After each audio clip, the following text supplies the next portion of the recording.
Selamat datang di channel Lubang Horor. Jangan lupa like, komen, dan subscribe agar channel Lubang Horor ini terus semangat dan terus berkembang. Tanpa banyak basa-basi, ayo kita mulai ceritanya.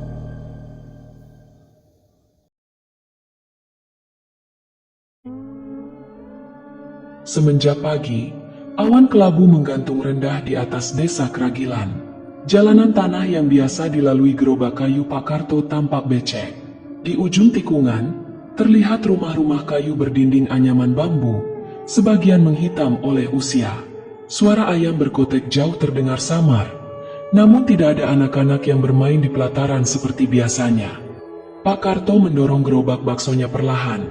Roda kirinya sudah bergeser keluar jalur, nyaris lepas. Tangannya yang keriput mencengkram gagang besi gerobak dengan tenaga yang terlihat berat sebelah.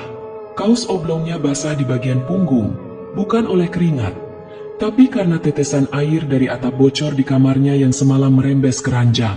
3 hari terakhir, ia hanya membawa pulang 2.000 rupiah. 2 butir telur ayam yang hendak ia rebus sebagai pelengkap bakso sudah mulai berbintik hitam, namun tetap ia pakai. Dari kejauhan, terdengar pintu rumah tetangga dibuka keras. Seorang perempuan muda, mengenakan daster kuning bersih dan sandal baru, keluar sambil menggendong anak. Di belakangnya, berdiri suaminya, mengenakan kemeja bagus dan topi hitam berlogo pabrik di kota. Mereka tak menyapa, tapi senyum mereka merekah saat seorang penjual gorengan lewat, membawa nampan penuh isi dalam plastik bening. Pak Karto diam. Tangannya menggenggam keras gerobak yang sepi. Ia mengenali wajah-wajah tetangganya itu. 5 tahun lalu, mereka hidup lebih melarat darinya. Tak ada yang benar-benar jelas bagaimana mereka bisa naik setinggi itu dalam waktu singkat. Hanya desas-desus. Katanya ada yang ikut pengajian wirid uang. Ada pula yang tiap malam membakar kemenyan di belakang rumah.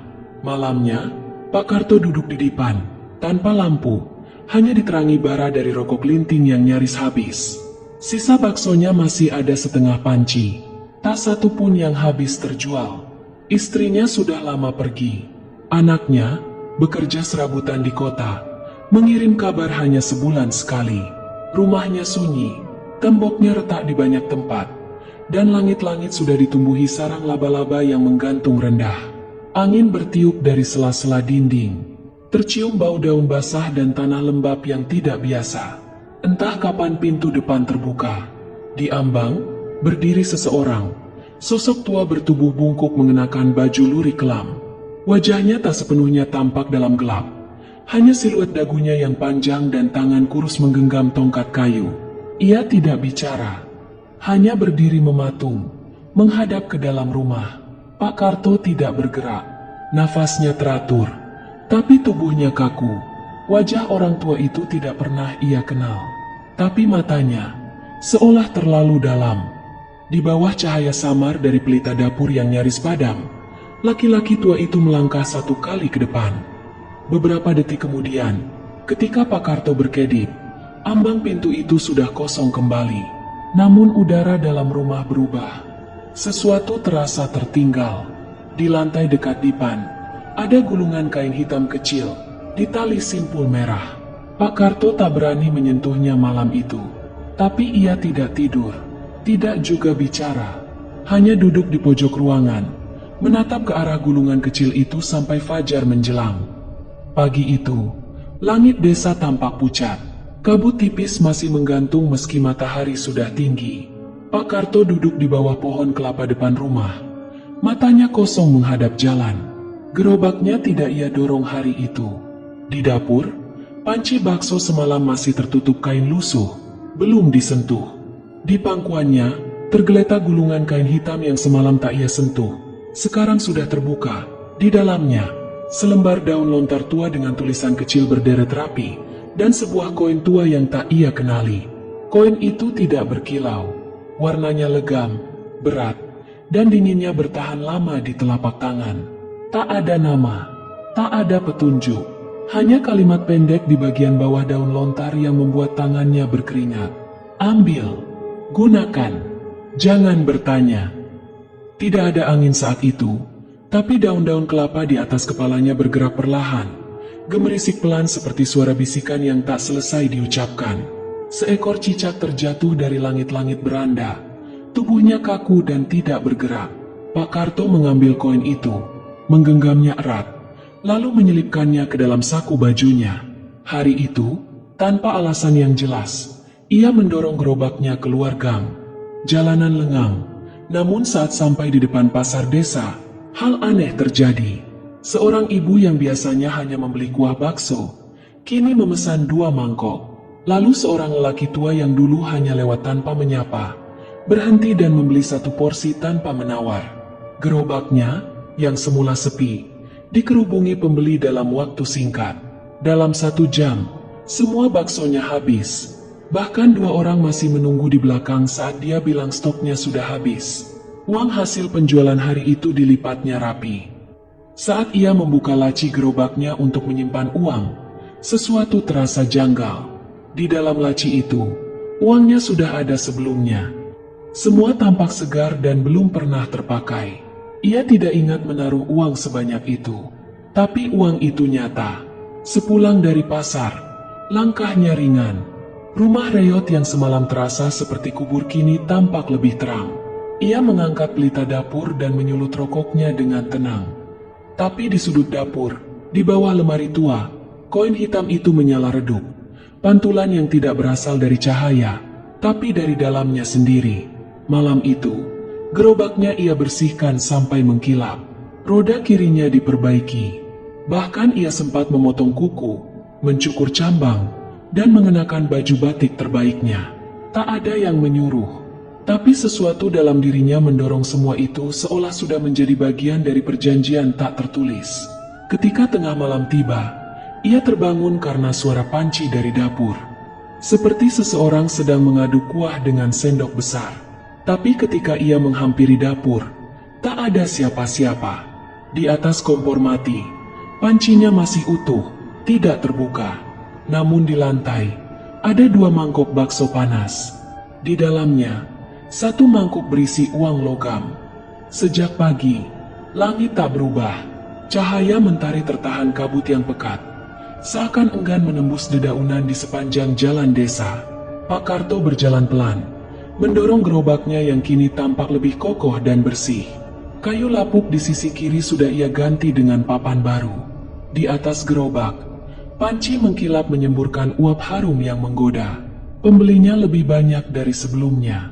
Anak-anak, ibu rumah tangga, tukang kebun, bahkan 2 pemuda dari dusun seberang ikut antre.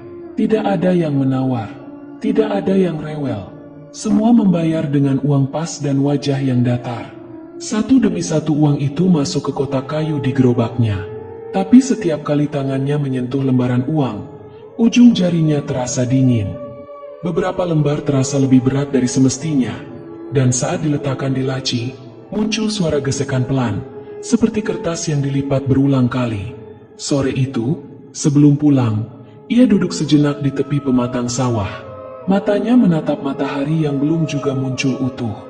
Di bawahnya, air irigasi mengalir lambat, tapi pantulannya tak menampilkan bayangannya sendiri. Hanya bentuk gerobak, dan sosok lain berdiri di belakangnya. Terlalu tinggi, terlalu diam. Pak Karto berdiri cepat, menoleh. Tak ada siapa-siapa. Ia menutup laci gerobaknya rapat-rapat dan segera mendorongnya pulang. Angin sore datang membawa bau tanah basah bercampur anyir. Sesampainya di rumah, ia menyalakan lampu minyak dan langsung menghitung uang hasil dagang. Kali ini jumlahnya 2 kali lipat dari kemarin. Tapi dari tumpukan itu, 3 lembar uang 100.000 tampak lebih gelap. Ia coba cium lembaran itu, dan bau busuk langsung menusuk hidung. Bau yang dikenalinya, bau liang tanah yang belum lama digali. Ia buru-buru membungkus uang itu dengan koran dan menyimpannya dalam kaleng bekas kek. Kaleng itu kemudian ia sembunyikan di balik tungku dapur. Tapi semalaman ia tidak bisa tidur. Di luar, angin menggerakkan dedaunan seperti ada langkah-langkah yang berjalan mengelilingi rumahnya. Di dalam, panci baksonya berdentang sendiri 2 kali. Meski tak ada yang menyentuh. Menjelang subuh, suara aneh terdengar dari halaman belakang. Suara sesuatu diseret pelan di atas tanah. Pak Karto membuka pintu perlahan. Di tanah, bekas garis panjang tampak membelah halaman dari arah sumur tua ke dapur. Tidak ada jejak kaki. Ia mundur tanpa suara, menutup pintu perlahan. Tapi sebelum palang terpasang, bayangan tipis muncul di sela-sela celah papan. Tidak jelas bentuknya, tapi tinggi, dan kepalanya menyentuh langit-langit. Pak Karto tidak membuka lagi pintu itu sampai matahari naik. Dan ketika akhirnya ia berani memeriksa dapur, ia menemukan koin hitam yang dulu disimpan di saku, kini berada tepat di atas tumpukan beras. Pak Karto bangun lebih siang dari biasanya. Sepanjang malam, suara gerobak berderi terdengar terus-menerus, seolah ada yang mendorongnya pelan mengelilingi rumah. Tapi saat pagi datang, gerobaknya masih berada di tempat biasa. Tubuhnya terasa lebih berat, bukan letih seperti selepas mendorong gerobak seharian, tapi seperti sendi-sendinya digantungi beban. Saat ia berdiri, dengkul kirinya bergetar tanpa kendali. Di dapur, suara gemericik kuah menggelegak datang dari panci tertutup. Ia tidak ingat menyalakan api. Api pun tidak menyala, tapi uap hangat keluar perlahan dari sela tutupnya. Bau kuah bakso menyeruak, lebih kuat dari biasanya. Diselingi aroma asing, bau wangi bunga yang sudah membusuk. Ia tidak menyentuh panci itu. Ia hanya menyiapkan dagangan seperti biasa, dan kembali mendorong gerobaknya ke arah pasar. Hari itu langit sepenuhnya tertutup mendung. Udara kering, tapi terasa berat di dada. Di jalanan, orang-orang tetap ramai membeli baksonya, tapi tidak ada satupun yang menyapanya. Tak ada basa-basi. Semua diam, membayar dengan uang pas, dan langsung pergi. Beberapa wajah tidak dikenalnya. Beberapa tidak menunjukkan bayangan di tanah. Setiap lembar uang yang masuk ke dalam laci gerobaknya kini membawa rasa dingin lebih tajam dari kemarin. Ujung jarinya tampak kebiruan, dan jari-jarinya mulai kaku saat menghitung uang. Di balik punggung para pembeli, ia melihat kilatan-kilatan hitam yang tak sempat ditangkap mata, tapi cukup jelas untuk membuat tengkuknya meremang. Sepulang dari berdagang, ia mencoba duduk di kursi bambu depan rumah, tapi kakinya terasa kosong, seolah otot-ototnya dilonggarkan dari dalam. Malamnya, ia tak bisa tidur. Uang yang tadi siang ia simpan di bawah bantal kini berubah jumlahnya. Uang 50.000 bertumpuk-tumpuk, bahkan sebagian menyembul keluar dari celah tikar. Tapi sebagian dari uang itu mulai berjamur, lembab. Beberapa lembar tampak seperti telah dikubur dan dikeluarkan lagi. Ada serpihan akar kecil yang menempel di pinggirannya. Ia mencoba membakar satu lembar, tapi uang itu tidak terbakar. Kertasnya menghitam, tapi tidak hangus. Api hanya menari di permukaan, lalu padam dengan sendirinya. Tengah malam, suara di dapur kembali terdengar. Kali ini seperti langkah kaki kecil yang mondar-mandir. Ia tetap diam di dalam kamarnya, tak bernyali keluar. Tapi perlahan, suara itu pindah ke ruang tengah, lalu ke ambang pintu. Dan di sela-sela cahaya lampu minyak, bayangan hitam tinggi itu berdiri di depan pintu kamarnya. Tapi kepalanya hampir menyentuh plafon, dan dari tubuhnya menetes cairan hitam ke lantai. Pak Karto hanya bisa memejamkan mata. Tapi setiap kali ia membuka, bayangan itu masih ada. Sampai menjelang subuh, saat ayam berkokok pertama kali, bayangan itu menghilang dengan suara mendesis, mirip suara uang basah diremas dengan keras. Pagi harinya, tubuh Pak Karto lebih ringkih, tapi uangnya lebih banyak, terus bertambah. Dan koin hitam itu, entah bagaimana caranya, selalu muncul kembali, meski telah ia buang ke sungai malam sebelumnya. Sudah 2 minggu gerobak bakso Pak Karto tidak pernah kosong pembeli. Bahkan di hari pasar sepi sekalipun, orang-orang tetap datang. Kadang hanya satu-satu, kadang berombongan. Semuanya membayar dengan tenang, tanpa bicara, dan selalu menyodorkan uang kertas yang lembab. Tapi mulai pekan ini, ia tak mengenali wajah-wajah itu. Beberapa terlalu pucat, tak sedikit yang tak menjawab ketika ia ucapkan terima kasih. Ada juga yang datang malam-malam, di luar jam jualannya. Sekelompok orang diam berdiri di depan gerbang rumahnya, seperti menunggu antrean. Pak Karto tidak membuka pintu, tapi mereka tetap berdiri hingga fajar, lalu hilang begitu saja. Ia tidak berani bertanya pada warga sekitar. Bahkan saat Pak Carik menyapanya di jalan, ia hanya mengangguk singkat dan berlalu cepat. Badannya terasa makin berat. Di bawah matanya mulai muncul lingkaran gelap. Setiap malam, tubuhnya menggigil. Rumahnya kini tidak pernah benar-benar gelap. Lampu minyak yang mati malam hari akan kembali menyala sendiri beberapa jam kemudian. Dapur selalu beraroma kuah segar, meskipun ia tidak pernah lagi memasak. Kadang suara adukan bakso terdengar dari dalam panci tertutup. Kadang suara tawa pelan, datang entah dari mana. Pernah sekali, ia mencoba tidur lebih awal, tapi terdengar suara seseorang mengetuk pintu belakang. Saat ia memberanikan diri membuka pintu, hanya angin yang masuk. Namun di bawah ambang pintu, ada jejak kaki kecil. Di ruang tengah, uang hasil dagangannya mulai meluber dari laci. Beberapa lembar uang kini meneteskan cairan lengket seperti darah yang menghitam. Saat ia mencoba menyekanya, bau menyengat menyeruak dari sela-sela uang itu. Bau busuk yang tidak berasal dari makhluk hidup, tapi juga bukan dari benda mati. Bau yang membuat perutnya mual tapi tak bisa dimuntahkan.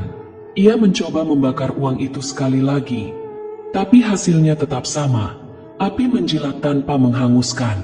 Dan esok paginya, tumpukan uang yang ia bakar kembali muncul di bawah tempat tidurnya, utuh, dalam kondisi lebih lembab dari sebelumnya. Sementara itu, tubuhnya semakin kurus, wajahnya cekung, dan suaranya makin pelan. Tapi setiap pagi, ia tetap mendorong gerobak ke pasar. Seperti dipaksa, kakinya berjalan tanpa kehendak. Tangannya menyendok bakso dengan gerakan yang terasa bukan miliknya. Dan setiap malam, rumahnya kembali ramai. Tak ada suara percakapan, tapi selalu ada gerakan, bayangan di jendela, suara kursi bergeser sendiri, pintu lemari terbuka pelan lalu tertutup lagi. Kadang, ia mendengar suara orang memanggil namanya, dari dalam dapur, dari dalam kamar mandi, atau dari balik tumpukan uang yang semakin menyesaki ruang tamu. Pada suatu malam, saat ia terbangun karena suara seretan benda berat di dapur, ia menemukan sesuatu yang belum pernah dilihat sebelumnya. Di bawah meja makan, ada gundukan tanah kecil. Di atasnya tergeletak selembar uang 100.000 yang sudah berlubang seperti dilahap rayap. Di sampingnya, koin hitam yang selama ini ia buang berkali-kali, kini terbelah dua. Di dalamnya, tampak jalinan benang merah basah, bergerak pelan, seperti urat hidup. Pak Karto mundur tanpa suara, tapi langkahnya terhenti saat mendengar suara panci yang terbuka sendiri dari dapur. Uap panas keluar pelan-pelan, dan dari dalamnya terdengar suara napas. Pak Karto kini jarang keluar rumah. Gerobaknya masih ia dorong setiap pagi, tapi hanya sekadar menuruti sesuatu yang tak bisa ia lawan. Wajahnya semakin cekung, rambutnya rontok sedikit demi sedikit, ujung jarinya membiru, bahkan kuku-kukunya mulai mengelupas. Tapi setiap kali ia mencoba berhenti, tubuhnya meronta sendiri, seperti ada tali yang menarik dari dalam tulang. Di dalam rumah, udara semakin tebal dan dingin. Lantai terasa lembab meski tak ada hujan. Dinding-dinding memucat, dan catnya mengelupas membentuk pola-pola aneh yang selalu berubah setiap malam. Kadang menyerupai tulisan, kadang seperti jejak tangan mungil yang tertanam di balik tembok. Uang yang ia kumpulkan makin tak karuan. Ada yang berlumut, ada yang terbelah seperti kulit mati. Ia tak pernah lagi menyentuhnya dengan tangan kosong. Tapi tak peduli seberapa ia menghindar, setiap malam uang itu tetap muncul di tempat yang sama, di bawah bantal, di sudut dapur, di sela-sela pakaian dalam lemari. Ia mencoba tidur siang untuk menghindari malam, tapi mimpi buruk datang bahkan saat mata belum sepenuhnya terpejam. Ia melihat dirinya sedang menjajakan bakso di tempat yang bukan pasar, di antara pohon-pohon hitam, dikelilingi tanah basah dan sunyi. Pembelinya tak bersuara, tangan mereka kotor oleh lumpur, dan lidah mereka terlalu panjang untuk masuk akal. Malam harinya, ia menemukan sesuatu yang membuat darahnya berhenti sejenak. Di bawah tumpukan uang di dalam kamar, ada kertas tua yang basah dan berjamur. Warnanya pudar, tapi garis-garis tulisan di atasnya masih tampak samar. Bukan tulisan tangan, tapi bukan cetakan juga. Barisan aksara asing melingkar seperti lingkaran perangkap. Di tengahnya, ada bekas sidik jarinya. Ia tidak ingat pernah menulis atau menyentuh kertas itu sebelumnya. Kertas itu dingin, seolah disimpan dalam tanah yang dalam. Saat ia membaliknya, di balik lembaran itu tertulis angka-angka yang terus berubah setiap kali dilihat. Semua berlalu cepat, sampai satu angka berhenti. Tanggal hari ini, jam 2 dini hari. Ia melempar kertas itu ke tungku, tapi kertas itu tidak terbakar. Ia coba merobeknya, tapi kertas itu hanya melengkung, mengeras seperti kulit kering, lalu menghilang menjadi abu yang menggumpal di udara. Saat ia berbalik, uang di laci telah bertambah 2 kali lipat. Ia menatap tumpukan itu. Untuk pertama kalinya, ia ingin semuanya hilang, tapi tubuhnya tak bergerak. Matanya tetap menatap. Nafasnya pendek. Di luar, suara gerobak baksonya terdengar bergerak sendiri di halaman. Ia berdiri perlahan. Langkahnya menuju jendela terhenti saat suara ketukan datang dari pintu depan. Ia tidak membuka pintu. Tapi dari sela pintu yang renggang, ia melihat kaki telanjang, kotor oleh tanah dan serpihan kayu. Ketika pagi datang, tidak ada yang berubah. Uang masih bertambah. Badannya semakin melemah. Dan suara napas yang dulu hanya terdengar dari dapur, kini terdengar dari balik dinding kamarnya sendiri, bercampur dengan bisikan-bisikan lirih yang memanggil namanya dengan nada yang ia kenali, suaranya sendiri. Malam itu, suara gerobak bakso kembali terdengar di halaman rumah Pak Karto. Tapi ia tidak mendorongnya. Ia berbaring di ranjang, menyelimuti tubuhnya yang makin dingin dengan sarung tipis. Lampu minyak padam sendiri sejam lalu, namun ruangan tak benar-benar gelap. Ada cahaya kemerahan dari celah lantai, berdenyut pelan-pelan, seperti napas dari perut bumi. Tangannya lemas, tapi matanya belum bisa tertutup. Di dinding kamarnya, pola-pola bekas cat terkelupas telah berubah bentuk, menyerupai wajah-wajah yang menganga tanpa suara. Tatapan mereka kosong, tapi menyudutkannya. Di pojok ruangan, tumpukan uang makin tinggi, bercampur lumpur dan serpihan arang yang lembab. Pukul 2 dini hari, angka itu kembali muncul di benaknya. Lantai di dekat ranjang mengembung perlahan, seakan ada sesuatu yang mencoba keluar dari dalam tanah. Suaranya lembut, basah dan lambat. Pak Karto tak bisa lagi bangkit. Tubuhnya terlalu berat, tapi napasnya masih ada. Tersisa cukup untuk mendengar semuanya. Pintu depan rumah terbuka sendiri. Tak ada langkah kaki, tapi suara bisikan kembali terdengar. Kali ini lebih dekat, dari dalam rumah. Dalam kelam, suara benda jatuh terdengar dari dapur. Panci yang kosong terlempar ke lantai. Sendok bakso berguling pelan hingga menabrak pintu kamar. Pak Karto hanya menatap. Matanya sudah tidak berkedip.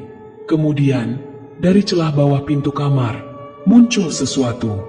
Sebuah tangan kecil, basah, dengan kuku panjang yang sobek. Ia hanya muncul sebentar, lalu menghilang. Tapi beberapa detik kemudian, pintu terbuka perlahan. Tak ada yang masuk, tapi udara di dalam ruangan berubah. Suhunya turun drastis. Dinding kamar berembun. Bau tanah makin tajam. Pak Karto ingin berteriak, tapi lidahnya kaku. Tumpukan uang di pojok kamar mulai bergerak sendiri. Satu persatu, lembaran-lembaran uang itu terangkat ke udara, melayang seperti ditiup angin yang tak terasa. Mereka membentuk pusaran kecil, dan dari dalamnya muncul wajah. Wajah yang pernah ia lihat. Bukan milik orang, tapi bukan juga sepenuhnya bukan manusia. Wajah yang pernah memanggilnya malam itu, dengan suara tua yang pelan. Lalu semua menjadi diam. Dalam hening yang mencekam, terdengar suara terakhir yang masuk ke telinga Pak Karto. Bukan dari luar, bukan dari sosok di balik uang, tapi dari dalam kepalanya sendiri. Keesokan paginya, gerobak bakso masih berada di halaman. Tapi rumah itu sudah tertutup rapat. Tak ada asap dari dapur. Tak ada langkah kaki. Tak ada suara apapun. Warga desa mulai membicarakan keanehan. Tapi tak ada yang berani mengetuk pintu. Karena mereka tahu, sejak semalam, rumah itu tak lagi ditempati manusia. Dan uang Uang itu kini muncul di tempat lain, tapi menyisakan bau yang tidak bisa dijelaskan. Beberapa orang yang menemukannya mengira itu berkah, dan cerita pun dimulai kembali. Demikianlah kisah kali ini. Terima kasih telah meluangkan waktu untuk mendengarkan cerita Uang dari Alam Gaib. Semoga kisah ini tidak hanya menghadirkan ketegangan, tetapi juga menyisakan kesan mendalam di benak dan hati Anda. Setiap pilihan dalam hidup, sekecil apapun, memiliki konsekuensinya. Terkadang, yang tampak sebagai jalan pintas menuju keberuntungan justru membawa kita pada jurang yang tak terlihat. Kekayaan sejati bukan diukur dari banyaknya harta, tapi dari tenangnya hati dan bersihnya niat. Tetaplah waspada, karena tidak semua yang datang membawa manfaat, dan tidak semua yang tampak rezeki benar-benar datang dari sumber yang suci. Sampai jumpa di kisah berikutnya. Jangan lupa untuk tetap berpikir jernih, bersyukur, dan menjaga hati dari keserakahan. Terima kasih, dan selamat malam.